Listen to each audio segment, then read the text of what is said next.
All right, well, there it is. A weather impact alert is in place until 8 p.m. tonight. It's not a severe weather impact alert. It's really more about the heat that we've got in store for today. So I'll go over the details on that here in just a moment. But to kick off the day, it's a beautiful start. We've got clear blue skies across all 4 sky cams this morning, but you can already tell it's going to be a warm day. 83 degrees right now in Warner Robins, and they're not the only ones who are already well into the 80s as we approach 10 this morning. So it's still early, and the numbers are actually climbing higher and higher. We actually have a couple of upper 80s already in the picture. And as you know all too well, here in Georgia, it's never just about the temperatures, it's always about the humidity as well. And the humidity definitely tells its own story today.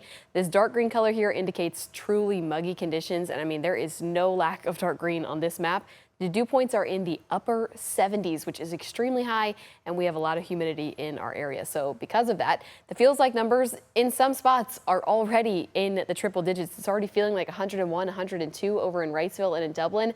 Elsewhere, it's feeling like the upper 80s and the low 90s. So it's a very warm day on tap today, and we have our very first heat advisory of the season. Now, if you've been around Central Georgia for a while, you know in the summertime we get lots of heat advisories. So why the weather impact alert for this one?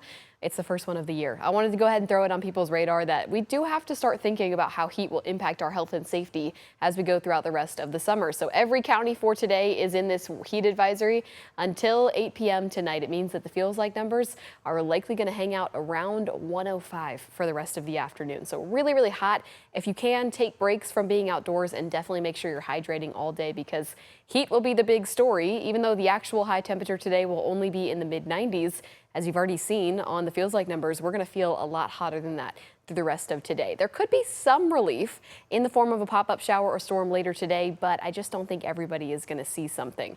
The current satellite and radar picture just shows you a couple of high clouds. When we take those away and look for rain, it's dry here in our area at the moment. But as we go into the afternoon, as we do so often in the summertime, we'll see a couple of pop-up showers and thunderstorms begin to fire up. But they're very isolated, not very widespread at all, and they're very short-lived as well. So not everybody's going to get on the action in terms of rainfall today.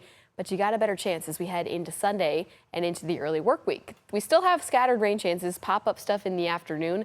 By Sunday, though, those pop-up showers become a little bit more widespread. So a few more pop-up showers are in the picture, and then that continues as we head into the early work week as well. In fact, by Tuesday, you'll see Monday here with the same pop-up kind of thing, but by Tuesday, we actually have a cold front moving in, and that brings us a more organized rain chance for the early work week. So a bit more of a widespread rain chance Monday, Tuesday, and into Wednesday. The silver lining here is that's actually going to do a lot for our heat. We're staying in the mid 90s today and tomorrow, but by Monday, with some more widespread rain chances, highs will actually drop back down into the 80s, even the low 80s by Tuesday before we work our way back up to the 90s for the end of the work week.